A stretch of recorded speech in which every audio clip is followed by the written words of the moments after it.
Nah, nama inovasi itu terbesit karena apa sih Pak? Emang karena kedepannya pengen ada inovasi terbaru atau dari mana nih muncul nama inovasi ini seperti itu?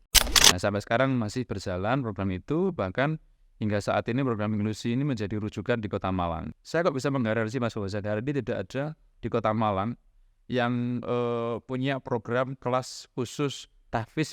Saya itu mau menggratiskan pendidikan anak-anak yang istimewa Oke. dan kelas tahfiz. Kalau kita ingin maju, maka bermimpilah. Tapi kalau ingin mewujudkan mimpi, maka bangunlah dan melangkah.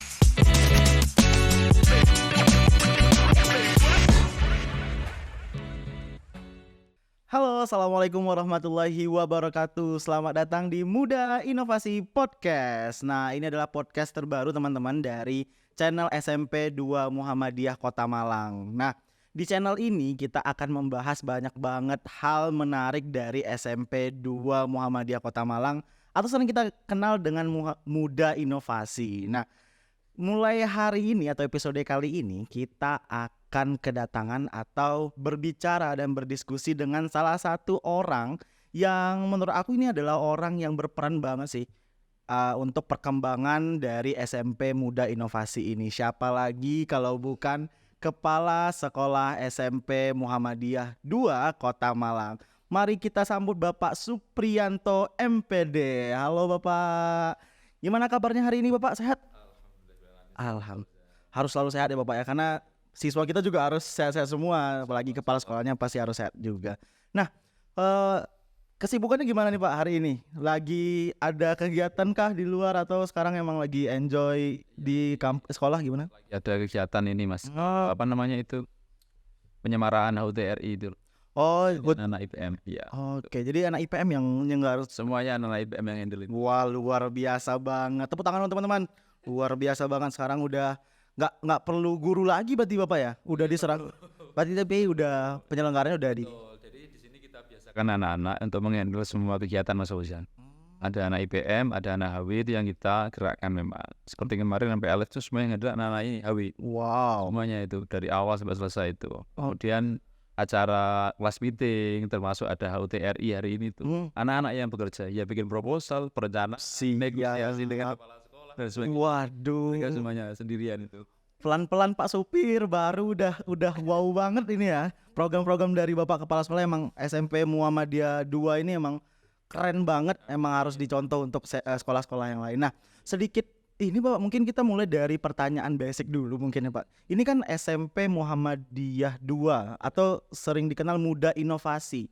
Nah, nama inovasi itu terbesit karena apa sih Pak? Emang karena kedepannya pengen ada inovasi terbaru atau dari mana nih muncul nama inovasi ini seperti itu? Ya, jadi kisaran tahun 2015 Mas, saya kan 4 tahunnya. Itu kepala sekolah belum saya sebenarnya. Pak Marjono almarhum sekarang. Itu yang pertama kali mencetuskan istilah, sebenarnya dulu bukan inovasi, tapi inovatif. Inovatif. Nah, orang tua kalau menyebut nama inovatif itu lidahnya agak keluh. Wah, Lidahnya inovatif. inovatif. Itu Sunda jadi- pisan Akhirnya karena belibet ngomongnya, Pak Marjono kemudian menyampaikan, oh pakai ini saja, SMP Inovasi. Mudanya belum ada. Oke. SMP Muhammadiyah 2 Inovasi. Inovasinya apa ketika itu? Jadi sekolah ini dulu muridnya habis. Oh, habis Bapak. Muridnya tinggal belasan. Oh, aduh. Mungkin nggak ada 15 anak itu tahun itu. Nah, kemudian beliau hadir di sini, ada gerakan-gerakan yang sangat fundamental dalam hal manajerial maksud kami ya. Itu kemudian muridnya sekian tahun bertambah. Oh, Itu. oke. Nah, terakhir ketika tahun 2020 saya menjadi kepala sekolah itu murid sudah 200. Wow, dari mau habis Dari belasan anak. belasan anak. Nah, inovasi yang pertama itu apa? Yang pertama ruangan ini, Mas. Sebenarnya dulu pakai minimarket. Oh, dulu ini minimarket. Ya, Wow. ini disewa oleh salah satu Maret ya. Oh, Ya pokoknya ya. Maret yang ada di luar sana lah ya Pak. Sebut nama ya. Itu selama 5 tahun. Oke. Tapi kita minta bayar cash di depan itu. Nah, uangnya itu dipakai untuk bangun di belakang. Oh, Nah, akhirnya dari situ brandnya naik gitu. siap. Salah satu program. Yang kedua ada program inklusi namanya. Program inklusi. Itu anak-anak kita yang istimewa, yang mereka berbeda dengan kita. Oke. Ya ada yang disleksia, ada yang autism, ADHD dan sebagainya. Yang dulu di Kota Malang itu menjadi apa ya, anak yang tidak terurus. Kayak emang udah dipisahkan sekolahnya emang gitu. Dulu kan yang tenar SLB. Benar. Sekolah luar. Secara psikologis anak juga tidak bagus karena mereka bergaul dengan anak yang sejenis. Nah, SMP ini membuat gerakan yang berbeda. Oke. Mereka diterima di sini dengan program inklusi tadi gitu. Nah, sampai sekarang masih berjalan program itu, bahkan hingga saat ini program inklusi ini menjadi rujukan di Kota Malang. Di Dinas Kota Malang pun kalau merekomendasikan anak-anak yang istimewa, saya bilang istimewa, terus ke sini. Di sini paling banyak Mas kelas swasta, ada 30 anak. 30-an anak. Berbagai macam Perbedaan istimewa merekanya. istimewanya itu ada 30 lebih. Itu yang paling banyak. Biasanya satu sekolahan paling hanya 2 anak, 3 anak itu. Di sini 30 anak. Itu pun kita batasi. Kalau nggak dibatasi semuanya mungkin ke sini. Oh iya, pasti. Itu yang kemudian menjadi apa? Semacam penguatan branding bahwa kita sebagai sekolah inovasi. Itu pertama. Nah, berikutnya selang itu mulai pudar Mas nama inovasi itu. Oh, sempat dari awalnya naik dulu, pudar lagi. Kenapa pudar? Ternyata tidak pede teman-teman guru itu. Oke. Dengan menggunakan nama inovasi itu kan sering orang bertanya. Seperti Iya. saya tanya. Inovasi apa? Yes. Nah, Pertanyaan itu kalau nggak mau dijawab itu juga jadi blunder. benar. Akhirnya mereka tidak berani bilang SMP inovasi lagi. Mereka mengatakan SMP muda. Oh, dari sana awalnya gak pede dengan inovasi, tapi muncul kata baru, muda tadi. Oh, Nah, dari situ saya berpikir kata inovasi branding ini kan biayanya mahal kalau kita mau benar. ya. Tinggal kita membranding supaya jadi branded kan begitu. Benar. Nah, tahun 2020 saya jadi kepala sekolah, kata inovasi saya munculkan dengan lebih kuat lagi. Saya munculkan program-program yang beraneka macam ragam yang tidak dimiliki oleh sekolah yang lain. Saya kok bisa menggaransi Mas Fauzan, hari ini tidak ada di Kota Malang yang punya program kelas khusus tahfiz misalkan. Saya belum menemukan, bahkan di Malang Raya belum ada kayaknya. Kalau program tahfiz ada. Tapi yang khusus menyediakan kelas full untuk tahfiz nggak ada. Berarti itu nilai inovasi yang juga ditawarkan berarti. Pertama tahun 2020. 2020. Saya munculkan kelas bahasa Inggris dulu. Itu anak-anak yang punya kelebihan di bidang linguistik ya, khususnya untuk bahasa Inggris, bahasa asing itu. Saya ingin menyampaikan kepada mereka bahwa Inggris itu bahasanya bukan bahasa asing, itu bahasa internasional. Benar. Kalau bahasa asing itu kan keterasingannya jauh dari jangkauan. Iya, jadi harus dijauhkan. Betul. Ini yang saya ubah mindsetnya. Akhirnya anak di sini ya belajar bahasa Inggris ya biasa saja. Gitu. Nah, itu kemudian tahun 2023 ini kata kelas bahasa Inggris saya ubah lagi. Jadi international class. Oh, siap. Iya, benar. Ada tahapan-tahapannya itu. Tahun depan nanti Mas ada program lagi kelas teknologi namanya. Kelas teknologi itu bagian dari kelas baru juga pasti. Oh, berarti bukan mata pelajaran baru tapi kelas baru. Seperti hanya kita menyiapkan para muhafizot, kita juga menyiapkan para pakar di bidang kebahasaan, ya. Kemudian nanti kita siapkan juga mereka anak SMP sudah belum pakar juga mungkin mengenal lebih awal soal teknologi. Benar. Jadi mereka tidak hanya menjadi korban teknologi, tapi mereka menjadi semacam agen perubahan untuk memanfaatkan teknologi. Itu Mas. Oke. Berarti Fauzan sedikit menarik sih Bapak tentang kelas inklusi, soalnya kan ya daerah Fauzan juga. Inklusi bukan kelas Mas Fauzan. Kalau program. Yes. Oh. Kalau inklusi dibuat kelas itu nama jadi eksklusif, bukan inklusif lagi. Oke. Kelas emang terkhusus. Iya, untuk tidak boleh. Jadi anak-anak istimewa ini mereka belajar bersama-sama dengan anak reguler yang lainnya. Oh, berarti tetap disatukan dengan orang-orang biasa. Biar mereka mengenal interaksi, tujuannya biar interaksi. Nah, tapi ada waktu tertentu itu yang mereka harus belajar sendiri di ruang kelasnya. Oke. Oh, berarti sekolah juga menyediakan ruang. Hari ini Mas, misalkan di sini ada ekstra musik khusus anak-anak istimewa. Oke. Iya, yang ngajari juga mentor yang istimewa. Siap. Jadi mereka mentornya juga mentor yang anak istimewa juga, itu jadi mentornya itu. Dengan kita mencoba memberikan motivasi ke anak dengan cara mereka melihat bahwa kakaknya itu ternyata punya potensi yang hebat loh, bisa meniru dari situ. Dengan keistimewaannya itu. Kata, tapi mereka melihat langsung bahwa ada prototipe nih di sini. Oke. Berarti untuk program inklusi ini ada kendala nggak sih Pak awal pembentukan atau awal berdirinya program inklusi ini? Soalnya kan ini mereka dihadapkan dengan suasana baru nih. Mungkin di SD-nya mereka kebanyakan kan SD luar biasa juga ya, nggak dihadapkan dengan masyarakat umum. Ini ada kendala pembentukan di awal atau sempat pasang surut atau seperti apa Pak? Iya. Persoalan internalnya ya, guru sendiri tidak semuanya siap menerima anak-anak yang istimewa.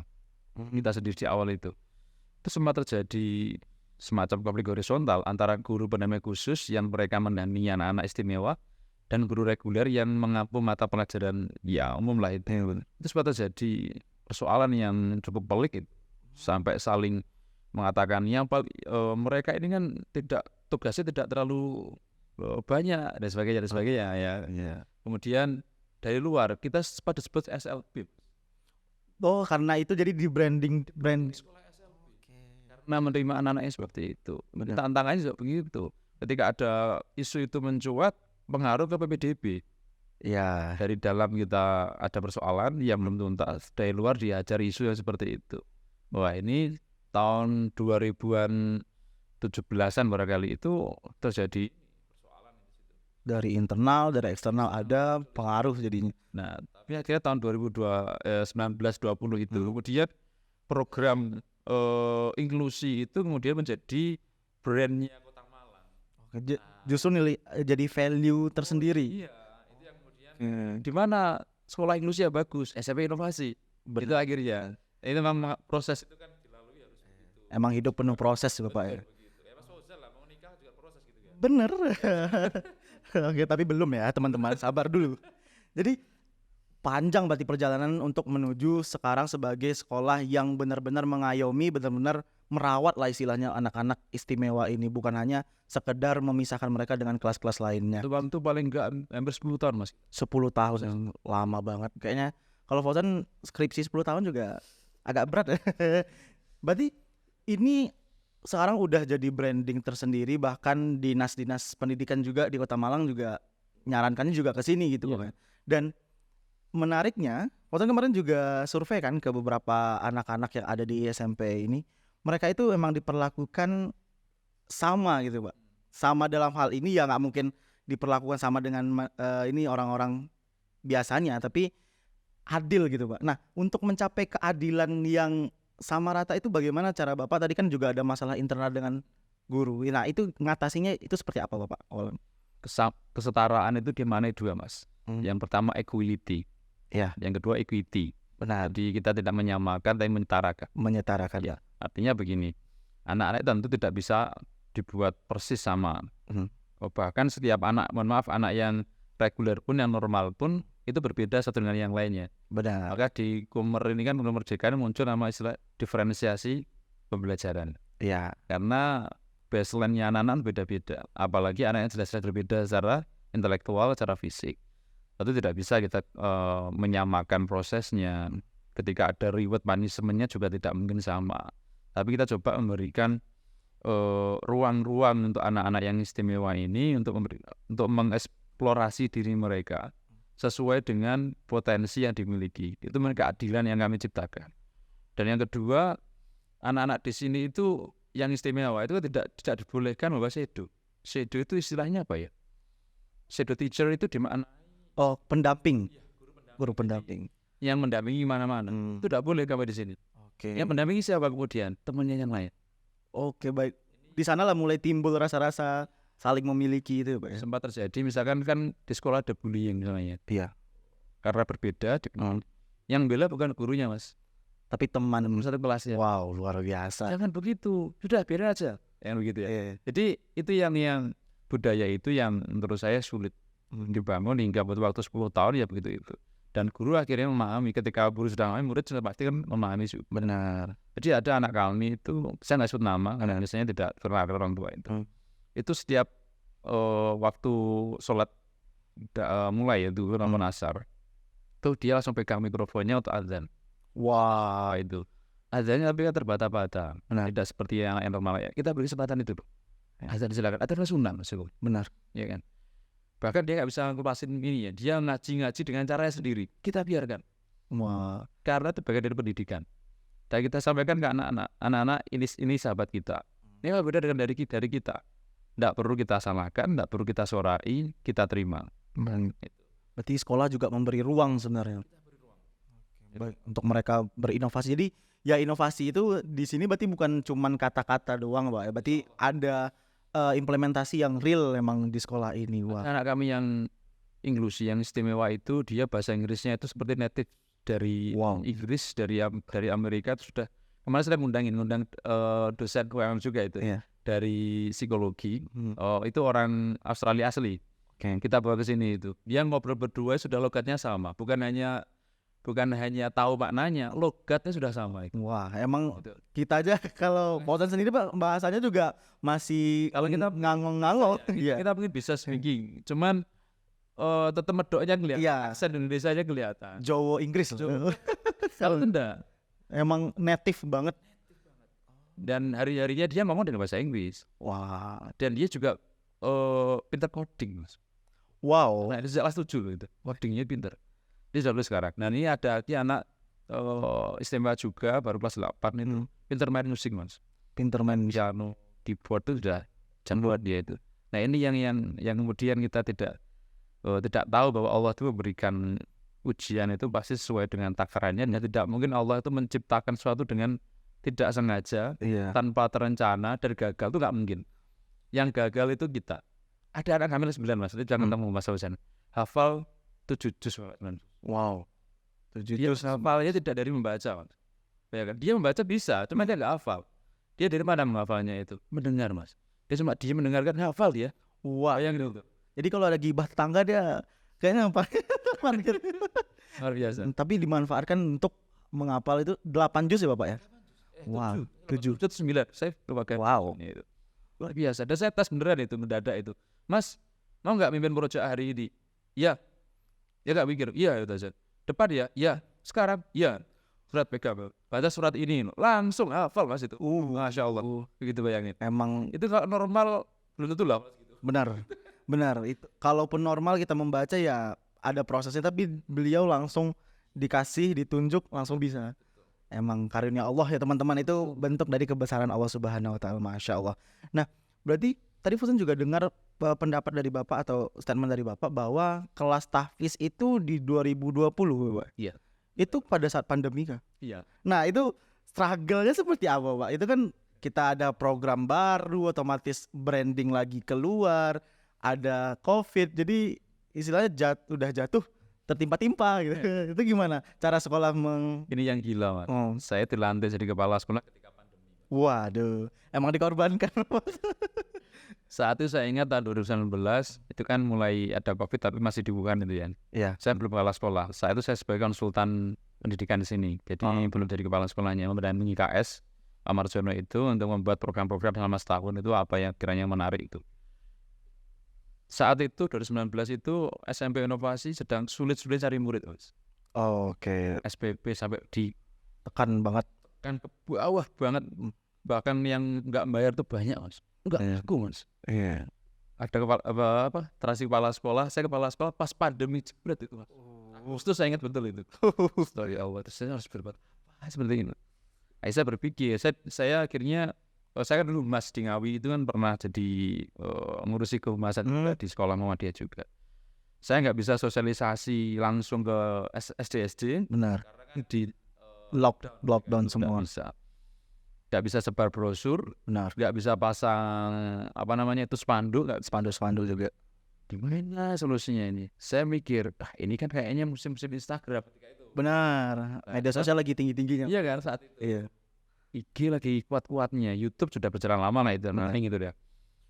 Saya akhirnya membayar satu freelance, yaitu alumni Unmu juga, WM juga. Terus saya minta untuk ngelola media sosial Instagramnya itu. Oke. Ya, saya minta buatan konten-konten. Ya, ternyata dari situ naik, Mas. Saya survei akhirnya itu. Orang tua tahu itu sekolah dari mana. Yang paling banyak itu lebih dari 25% itu dari Instagram. Oke, berarti dilakukan survei juga ya, Pak? Survei. Oke. Ada di Instagram ternyata. Oh gila, itu akhirnya naik, Mas. Sekolah-sekolah yang lain ketika pandemi itu kan turun muridnya. Turun banget. Saya benar naik. Jadi angka 65 naik jadi 70 berapa begitu. wow. Ada kenaikan, tidak besar tapi ada kenaikan. Ya, ada tren positif yang terjadi. Nah ini juga kaget PDM ini kok bisa. Sekolah Muhammadiyah yang lain ada 20 sekolah. Itu hampir semuanya turun. Hampir semuanya, tidak semuanya ya, hampir semuanya turun. Kok ini bisa naik? Ada apa gitu? Ya, saya bilang ini karunia Allah, saya bilang. Siap. Ya karena memang dari segala sesuatu itu saya punya 2 marketing, Mas. Marketing bumi itu ya yang kita lakukan ya lewat podcast, lewat YouTube, biasanya bumi bagi saya. Ada marketing langit yang harus kita lakukan. Masya Allah. Ya setiap saya itu selalu minta doa restu ke ibu. Dari awal gitu. Emang doa ibu tuh nggak pernah salah, luar biasa banget. Biasa. Saya dilantik, saya pulang Mas, pulang Ngawi kan saya di Ngawi itu. Saya pulang Ngawi minta doa restu mau didoakan biar nanti sekolah ini membawa keberkahan. Saya bilang amin. Benar. Itu dampaknya Mas. Ya, itu dari pas pandemi itu, pas kentang-kentangnya itu kita justru naik jumlah siswa karena faktor media Sosial. ya. Tapi ternyata seiring berjalan waktu bergeser Mas. Tahun ini media sosial itu menempati ranking ketiga. Justru yang paling banyak apa, Bu? Paling banyak itu dari kepala sekolah SD, dari wali kelas SD. Oh, karena udah ada trust yang terbangun mungkin, kepercayaan itu, jadi pengguna itu jadi pengguna yang bercerita paling banyak mouth to mouth, mulut ke mulut berarti mulut sekarang. ke telinga Mas. Oke ya, kalau mulut ke mulut agak lain. Ya. Berarti mulut ke telinga. Benar. Oh, jadi rekomendasi itu sekarang udah mulai muncul. Ya. Jadi media sosial juga dapat ditekan kosnya juga, Bu. Ya, itu. Bahkan di sini ada yang adik-adiknya sekolah di sini 3 generasi itu. Oh, Adik lulus, adiknya masuk lagi. Waduh, satu keluarga. Ini ada lagi potensi yang 4 generasi. Adiknya ada lagi dari kelas 5 SD itu. Sudah inden dari awal. Inden kayak mesen motor. Udah inden bangku. Tahun ini kita terpaksa menolak murid Mas. Oh, udah sampai nolak-nolak juga, Bapak? Ya karena ruang kita habis. Iya, benar. Yang mestinya kita hanya menampung 100 anak, kita paksakan kemarin 120 anak Mas. 120 anak. Ya, itu pun Udah overload juga berarti itu. itu masih ada di belakang, masih ada lagi itu. Waduh, Terpaksa kita alihkan, saya rekomendasikan ke sekolah Muhammadiyah saja karena di sini sudah tidak memungkinkan. Saya khawatir tidak maksimal karena kelas itu kan dibatasi jumlahnya ya, 32 anak. Nambah bisa, tapi kan saya berpikir suasana belajarnya gimana nanti? kalau pelan-pelan masuk ya gimana gitu. Iya, agak susah juga. Iya, kan nggak nyaman belajar. Benar. Akhirnya ya, padahal masih ada sekitar mungkin 20 anak lagi yang mau daftar itu sebenarnya. Itu sih Mas. Berarti ini kan juga menyambung terkait dengan Kementerian Pendidikan juga ya, Bapak. Ini ada Merdeka Belajar. Nah, di SMP Muda Inovasi ini implementasi Merdeka Belajar itu seperti apa? Apakah anak diminta untuk ya nggak ada kelas jadi belajar di luar aja? Atau seperti apa? Ada inovasi lagi dari Muda Inovasi untuk menyikapi Merdeka Belajar ini? Sekolah Muhammadiyah itu sebelum adanya Sudah menerapkan sebenarnya karena di awal. Misalkan saya sebelum ada Kurun Merdeka tahun 2015 ketika saya masih kuliah, belum S2 ya 2016 itu. 2015 itu saya punya gerakan namanya One Student One Talent. One Student One Talent. Di Ngawi. Murid saya nggak banyak ketika itu, sedikit sekali. Saya berpikir anak-anak ini mau dikemanakan? Kognitifnya aja nggak jelas gitu kan. Benar. Akhirnya saya punya gerakan tuh, 1 anak 1 bakat. Saya itu ada pemetaan tuh, anak ini bakatnya di apa? Oh, bakat kamu di olahraga psikomotorik. Kamu setiap hari itu main bola, main badminton, kemudian tapak suci. Dia bisa juara di beberapa bidang olahraga Mas. Itu mereka belajar bagi saya. Ada 1 anak lagi yang nggak bisa olahraga Mas. Jelek banget, push up aja 2 kali sudah pas. Waduh, itu saya. Tapi ternyata dia punya kelebihan di bidang lain Mas, menghafal. Masya Allah. Hafalan Quran ketika tahun 2012 belum terlalu seperti sekarang ya. Boomingnya belum booming. Saat itu anaknya saya minta menghafal Quran intensif.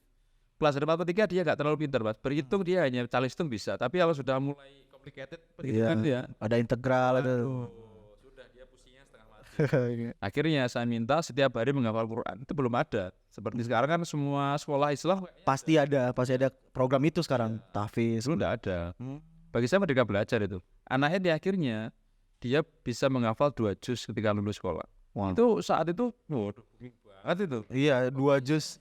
Biasanya ini pun kalau program sekarang 1 juz sudah alhamdulillah. Anak-anak itu anak SD. SD dalam waktu 3 tahun saya pegang itu bisa hafal 2 juz. Padahal saya bukan menghafal Quran ya, bukan pondok, tapi saya melihat potensi anak-anak di mana saya manfaatkan itu. Metodenya itu berarti. Iya, saya kuat di metode. Kalau untuk materinya kan ada lebih paham, ada yang hafiz. Kalau saya fokusnya di metode, bagaimana metode menghafal itu Mas. Jadi Muhammadiyah sudah merdeka sekali. Sudah di situ merdeka. juga sama, adanya kelas tahfiz, kemudian kelas bahasa Inggris atau international class itu jawaban kita Merdeka Belajar. tanpa mengurangi hak mereka atau pelajaran yang lain. Kita skemakan tentu. Ketika ada materi menghafal Quran yang besar, banyak, maka materi yang lain bagaimana menambahnya, itu kita skemakan. Nah, Itu termasuk kalau normatifnya ya ada namanya project profil pelajar Pancasila, itu kan yang normatif P5 itu. P5 itu yang wajib dilakukan. Kita juga lakukan itu. Nah, itu masih sebenarnya Udah diterapkan sejak lama berarti itu yang lama sebelum ada merdeka itu ya kita merdeka di awal. Iya. Hanya soal administratifnya kita belum jadi kumer gitu aja. Berarti iya sih emang juga sebenarnya sekolah juga udah implementasi sejak lama juga ya Bapak ya terkait dengan Merdeka Belajar. Ya buktinya dari sekolah kelas-kelas yang ada itu. Nah, ini bagaimana sih Bapak? Otomatis kan sekolah itu akan ada kolaborasi bukan hanya dengan siswanya, tapi dengan orang tua. Nah, gimana sekolah untuk tetap menjalin hubungan terkait dengan perkembangan siswa kepada orang tua mereka? Otomatis kan mereka nggak harus ngelepas anak full ke sekolah, tapi orang tua juga harus tahu gimana perkembangan anak. Nah, sekolah itu menyikapinya seperti apa atau cara-cara mendekati atau memberikan laporan perkembangan siswanya ke orang tua seperti apa? Saya punya cerita Mas, ada orang tua yang ketemu dengan saya di ruangan ini juga, itu menyampaikan bahwa anaknya itu diizinkan untuk pacaran. Wow. Itu kasus ya, casting. Kemudian saya sampaikan dampak negatif pacaran seperti apa, positifnya seperti apa. Saya adil di situ. Positif di sini, negatifnya seperti ini. Kemudian dia masih kekeh menyampaikan anak saya tetap saya izinkan pacaran. Saya sampaikan kalau jenengan mengizinkan anaknya pacaran, silakan pindahkan anak dari sini, jangan di sini. Karena saya melarang pacaran. Kalau jenengan bisa kerjasama dengan kami pihak sekolah, ya buat apa kita terima anaknya? Saya bilang begitu. Karena bagi kami pendidikan itu mestinya kita hanya membantu, fasilitasi. Karena nomenklaturnya sekarang kita fasilitator. Benar. Iya kan sebenarnya ini. Nah, kemudian yang kita fasilitasi itu jenengan orang tua. Kalau orang tua jangan fasilitasi ya gimana lagi? Harus ada kolaborasi juga. Itu suatu kasus. Secara terprogram kita setiap sebulan sekali ada namanya parenting, Mas. Parenting. Ya, parenting itu kajian parenting itu untuk orang tua sebulan sekali wajib datang ke sekolah untuk kita berikan insight ya, new insight berkaitan dengan pendidikan dari keluarga itu seperti apa, dari sekolah seperti apa. Dan memang saya sampaikan seawal ketika PPDB itu, kami tidak bisa mendidik putra-putrinya Bapak Ibu sesuai dengan yang Bapak Ibu inginkan kalau Bapak Ibu tidak bekerjasama dengan kami. Benar. Kalau jenengan mengharapkan anak seperti baju atau pakaian ditaruh dalam laundry, jenengan tinggal tanya kapan jadinya, berapa ongkosnya, tinggal terima pulang bersih wangi. Saya nggak mau begitu. Benar. Anak jenengan itu lebih berharga daripada pakaian yang jenengan laundrykan itu. Harus tahu proses ya gimananya, kotornya kenapa, bersihnya gimana. Itu yang orang tua itu sering paham kan sekolah itu kayak jadi laundry atau servis sepeda motor atau kendaraan. Kadang juga penitipan anak jadinya Bapak. Dititipin nanti diambil sore gitu. Bahkan saya lucu itu ada orang tua itu tidak mau bayar SPP, itu ada kan swasta gitu ya, nggak mau bayar SPP. Itu kemudian saya sampaikan begini, Bu, jenengan kalau parkir motor itu sekali parkir berapa? 2.000. Kalau jenengan sehari itu parkir 5 kali berapa berarti kira-kira itu? Sekali kalau 3 kali 30 hari berapa? 300.000. SMP di sini itu Bu, zaman ibunya. 50.000 saya bilang. Waduh. Ketika itu. Usuk iya lebih mahal parkiran motor daripada benar. Itu kan bilang itu. Lah itu analoginya seperti itu. Iya, dialektika yang saya lakukan. Saya selalu mengajak orang tua itu berdialog seperti ini. Supaya mereka sadar betapa anaknya itu berharga sekali, mulia sekali anak itu. Ketika orang tuanya sudah wafat, yang mendoakan siapa? Saya bilang itu. Jangan dinilai murah dong, itu. Benar. Nilailah anak itu mahal. Karena ini juga ya penerus juga investasi jangka panjang banget kan. Iya, itu kan amalannya di bawah saya mati, Mas. Anak yang solid dan mau mendoakan orang tua, nggak itu solid saja. Benar. Kalau solid dan solihah saja banyak. Mau nggak mereka mendoakan? Nah, tugas kita di sini mendesain anak ini, menciptakan ini, menyiapkan supaya jadi anak yang soleh-soleh dan mendoakan. Oke. Nah, benar banget. Nah, itu tadi peran dari sekolah juga penting untuk mengkolaborasikan berarti sama orang tua ya Bapak. Nah mungkin ini pertanyaan yang mungkin terakhir tapi nggak terakhir banget gitu ya Pak ya. Pertanyaannya adalah ke depan apa nih yang akan dilakukan oleh Muda Inovasi untuk meneruskan embel-embel inovasinya? Akan ada gebrakan baru apa sehingga nanti akan menjadi branding baru lah dari Muda Inovasi ini? Saya punya rencana yang anti mainstream. Waduh, ini yang dicari. Gak dibilang gak normal dari Iya. Saya itu mau menggratiskan pendidikan anak-anak yang istimewa Oke. dan kelas tafis. Saya mulai dari dulu. Kenapa saya bilang gratis kan? Saya tidak mau Quran ini sebagai bahan jualan. Bahan jualan untuk sekolah saya tidak mau. Ini harus gratis. Anak yang mau menghafal Quran itu gratis. Anak yang istimewa ini kalau orang tuanya mampu tidak ada persoalan. Kan biaya mahal mas. Enggak. Yang pendidikan inklusif ini lebih mahal daripada yang lain. Benar. Kalau nggak mampu bagaimana? Saya ingin menggratiskan itu sebenarnya. Nah maka saya punya program namanya Endowment Fund, dana abadi. Oke. Nah, itu kalau di Islam ada istilah wakaf itu. Wakaf. Nah ini saya gerakkan orang-orang kaya akhirnya berdana pendidikan, saya gerakkan di situ. Nah untuk mengumpulkan sejumlah dana yang kita investasikan beli saham. Saya punya gambaran. Saya terinspirasi dari BWI Badan Wakaf Indonesia. Itu punya uang hampir 1 T. Itu buat beli surat utang negara obligasi itu. Tuh dia berat beli saham di bank-bank syariah atau perusahaan-perusahaan yang di bidang syariah, artinya yang tidak melanggar aturan syariah begitu ya. Itu uangnya itu dibuat operasional. Wow. Saya juga terinspirasi dari Harvard University misalkan, atau dari Yale University. Itu punya uang banyak di dana abadikan. Kemudian hasilnya itu dipakai untuk membiayai anak-anak yang nggak mampu, masih nggak mampu. Al-Azhar University itu juga sama mas. Seperti itu juga program. Sekolahnya seperti itu. Dia beli hotel, investasi di situ, hasilnya pakai untuk membiayai anak-anak. Wow. Nah ini saya berpikir ke arah sana memang. Saya ini kan sebenarnya penikmat dana abadi dari beasiswa S3 saya, LPDP. Oke. Nah ini dana abadi dari negara. Dari negara. Dan saya meniru, negara aja bisa. Maksudnya kita Muhammadiyah itu nggak bisa, Muhammadiyah itu lebih dulu ada. Di Muhammadiyah untuk bangsa. Iya, Muhammadiyah untuk bangsa. Gitu. Benar. Itu pada cara ke depan saya begitu. Saya ingin menjadi sekolah yang mandiri, tidak tergantung dari SPB yang dibayarkan anak. Yang mimpi itu agak, ya saya tidak tahu terbitnya kapan, tapi saya mengagendakan tahun 2030 saya akan menjadi sekolah yang mandiri di titik itu. Tapi semua berasal dari mimpi sih Pak ya. Mimpi dan nanti diusahakan untuk diwujudkan. Harus bangun. Benar, mimpi terus ya kapan terjadi seperti itu. Berarti ada program-program yang untuk emang mendedikasikan secara finansial untuk ke anak-anak berkebutuhan khusus dan juga anak-anak yang ada niatan menghafal seperti itu Pak. Iya. Luar biasa nih, mungkin untuk orang tua yang ada di luar sana mungkin tertarik dengan Muda Inovasi, yang mana tadi udah disampaikan juga ada kelas inklusi, kelas bahasa Inggris dan juga kelas-kelas lain yang mungkin nanti bisa menyesuaikan juga dengan minat dan bakat dari anak-anak ibu bapak sekalian. Nah mungkin itu Bapak dari podcast kali ini, mungkin satu kata-kata motivasi untuk teman-teman atau siswa-siswa yang sedang belajar saat ini Bapak. Apa ya? Noi. Kalau kita ingin maju maka bermimpilah. Tapi kalau ingin mewujudkan mimpi maka bangunlah dan melangkah. Siap, tepuk tangan luar biasa. Jadi kalian boleh bermimpi, tapi kalau kalian tidak bangun, mimpi itu tidak akan terwujud. Seperti itu Bapak, luar biasa. Nah itu mungkin Bapak untuk episode kita yang pertama kali ini. Mungkin nanti episode-episode lainnya kita akan bersama dengan siswa-siswa lain yang mungkin berprestasi. Dan untuk teman-teman yang nonton saat ini, jangan lupa di like, di komen, di subscribe juga channel SMP Muhammadiyah 2 Kota Malang ini. Dan nanti ini akan menjadi informasi juga tambahan untuk teman-teman yang ingin mengetahui lebih lanjut terkait SMP 2 Muhammadiyah Kota Malang ini. Mungkin itu saja untuk podcast kita hari ini. Terima kasih, sampai jumpa di episode selanjutnya. Assalamualaikum warahmatullahi wabarakatuh.